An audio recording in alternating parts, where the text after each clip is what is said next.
यह क्लास 10 का है। क्लास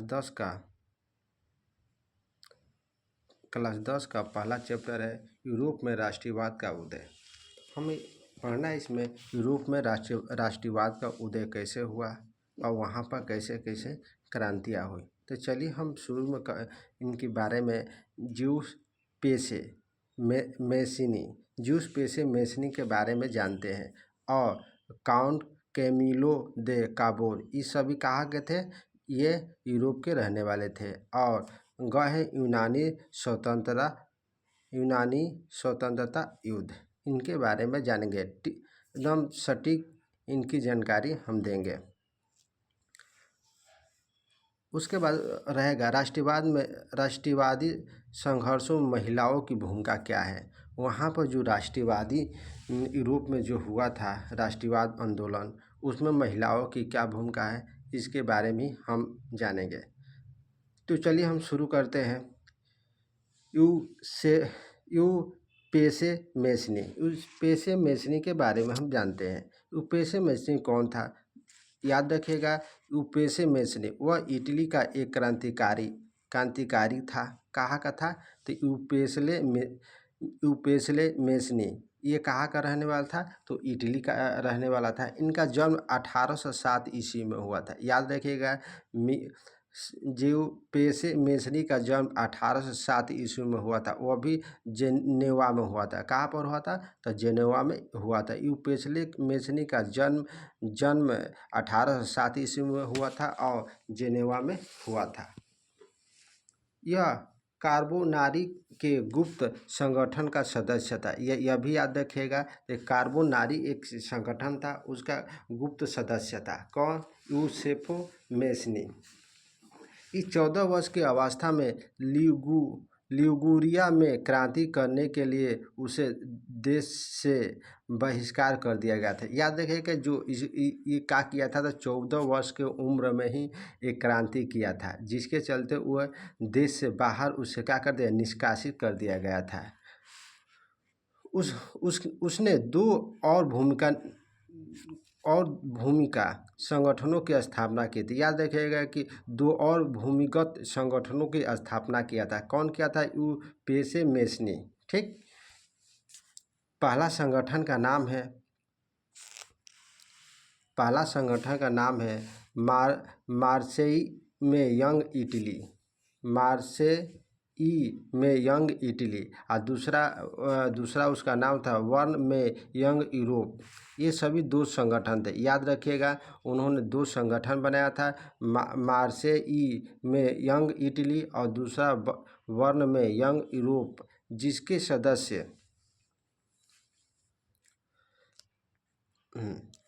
सदस्य पोलैंड, फ्रांस, इटली, जर्मनी राज्यों में समान विचार रखने वाले युवा थे। याद रखिएगा, इनके जो दो संस्था खोली थी, उनमें पोलैंड के रहने वाले युवा थे, फ्रांस, इटली, जर्मनी और राज्यों से समान रखने वाले विचार रखने वाले व्यक्ति युवा, वो कहाँ रहने वाले व्यक्ति युवा उनके सदस्य थे। मेसिनी का विश्वास था कि ईश्वर की मर्जी के अनुसार राष्ट्र ही मनुष्य के प्रकृति का इकाई थी। किसका कहना था? उनका कहना था कि ईश्वर की मर्जी के अनुसार ही राष्ट्र की मनुष्य की प्रकृति की इकाई थी। अतः इटली का एकीकरण ही इटली है। याद रखिएगा, उनका मानना था कि इटली का एकीकरण ही क्या है, इटली की मुक्ति का आधार है। याद रखिएगा, जब तक इटली का एकीकरण नहीं होगा तब तक इटली का मुक्ति नहीं हो सकती है। इसलिए उन्होंने कहा कि पूरे इटली को क्या करना है, पूरे इटली के राज्य को जो कई खंडों में बटा हुआ है, उनको क्या करना है, इकट्ठा करना है, तब जाकर इटली के क्या होना, तब जाकर इटली स्वतंत्र होगा। उसने स्वतंत्रता का अघोर विरोध किया था, ठीक ना। राजतंत्र का याद रखिएगा, उन्होंने क्या किया था कि राजतंत्र का घोर विरोध किया था। उनको मानना था कि राजतंत्र नहीं होना चाहिए, राजाओं का तंत्र नहीं होना चाहिए, लोगों का शासन होना चाहिए। उसके मॉडल पर जर्मनी,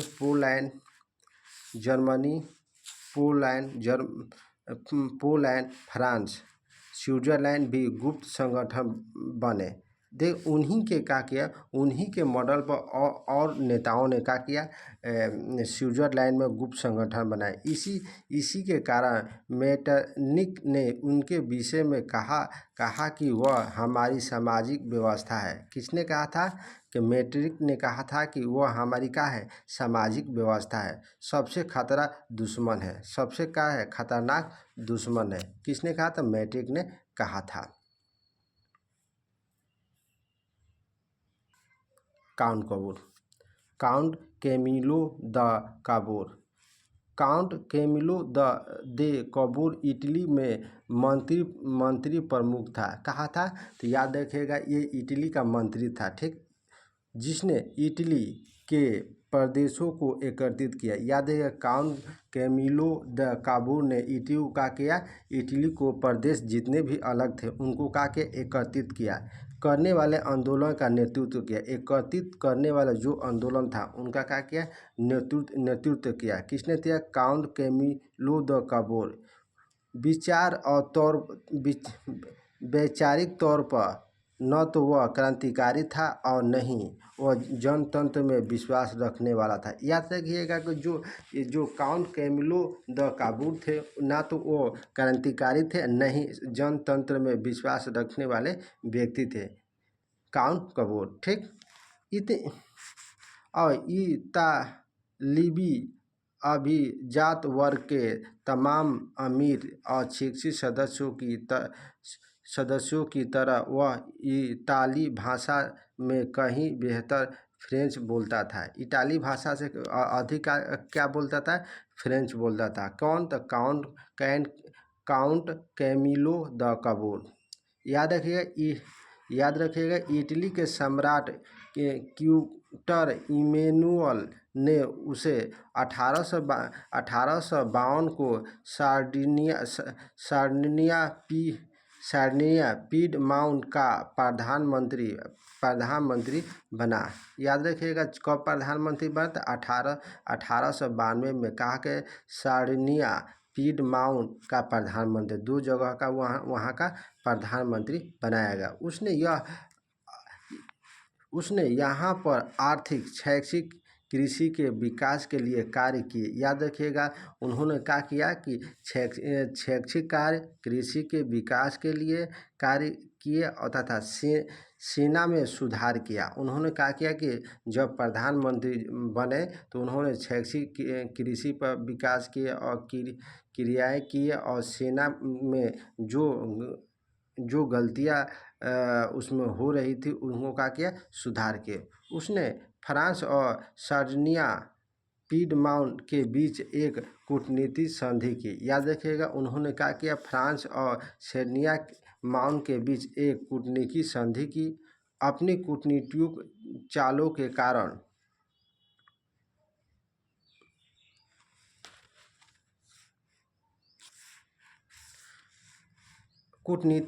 के कारण उसने इटली की समस्याओं की तरह यूरोप देशों का ध्यान दिया। याद रखिएगा जब इटली की समस्या धीरे धीरे ख़त्म हुई तो यूरोप में जितने भी देश हैं उन पर धीरे धीरे ध्यान देने शुरू कर दिए, आकर्षण किया। और 6 जून 1861 में उनकी मृत्यु हो गई। याद रखिए कान कपूर की जो मृत्यु कब हुई थी, तो 1861 में उनकी क्या हो गई थी, मृत्यु हो गई थी, ठीक। फिर वह अपने उद्देश्य को प्राप्त करने में सफल रहा, जिनके कारण 18 फरवरी 1861 में इटली की संसद ने क्विंटन इमैनुअल को इटली का सम्राट घोषित किया गया। इटली का एकीकरण का संभव हुआ, उन्हीं के कारण क्या हुआ, इटली का एकीकरण संभव हुआ। सार्डिनिया और पीडमाउंट सरनिया और पीन में 1859 में ऑस्ट्रिया बालों को हरा पाने में कामयाब रहा। याद रखिएगा कि सरनिया और पीन माओ ने क्या किया, 1859 ईस्वी में ऑस्ट्रियाई बालों को हरा पाने में क्या हुआ, कामयाब हुए। अब चलिए यूनानी स्वतंत्रता युद्ध। याद है कि यूनानी स्वतंत्रता युद्ध, याद रखिएगा यूनानी स्वतंत्रता युद्ध ने पूरे यूरोप के शैक्षिक अभिजात वर्ग राष्ट्रीय भाव का संचार किया। याद है कि जब यूनान में स्वतंत्रता युद्ध हो रहा था तो उसी समय शैक्षिक अभिजात वर्ग थे, ठीक, तो उनमें क्या राष्ट्र के प्रति का उनकी भाव उत्पन्न हुआ और 15वीं सदी के यूनान ऑटो साम्राज्य का हिस्सा बना। याद रखिएगा 15वीं सदी के यूनान ऑटो साम्राज्य का क्या बाद में हिस्सा बन गया। यूरोप में क्रांतिकारी राष्ट्रवाद का प्रगति से यूनानी को आज़ादी के लिए संघर्ष 1861 में आरंभ हुआ। याद रखिएगा कि यूरोप में जो क्रांतिकारी हुए थे, राष्ट्रवाद की का हुआ भावना उत्पन्न हुआ। यूनान को आज़ादी के लिए संघर्ष 1861 में प्रारंभ किया। याद है कि यूनान जो था कब आज़ादी के लिए प्रारंभ किया था, तो 1821 में प्रारंभ किया था। यूनान में राष्ट्रवाद को निर्वासन में रहे यूनान के साथ के पश्चात यूनान में राष्ट्रवाद को निर्वासन में रह रहे यूनानियों के साथ पश्चिमी यूरोप के अनेक लोगों का समर्थन मिला, जो कि प्राचीन यूनानी संस्कृति के प्रति सहानुभूति रहते। कवियों और कलाकारों यूनान को यूरोपीय सभ्यता का पालन बताकर प्रशासनिक की ओर एक मुस्लिम साम्राज्य के विरुद्ध यूनान के संघर्ष के लिए जनमत जुटाया, ठीक। उसके बाद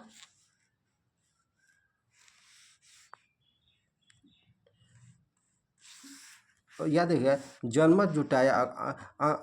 अंग्रेजी कवि लॉर्ड वारेन ने धन एकत्र किया और बाद में युद्ध लड़ने भी गया। याद रखिएगा कि मुसलमानों के प्रति क्या किया, उन्होंने एकजुट हुए और वो अंग्रेज कवि थे लॉर्ड वारेन ने धन एकत्रित किया और बाद में युद्ध लड़ने के लिए भी गए थे।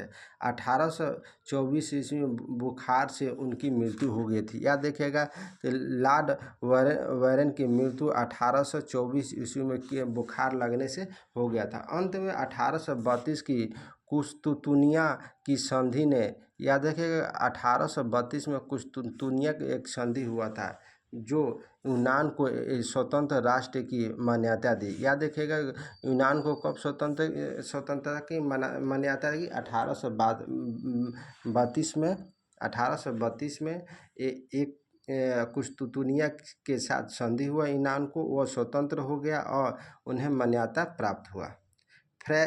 फ्रैंकफर्ट संधि, याद है फ्रैंकफर्ट संधि क्या है, इसके बारे में हम जानेंगे।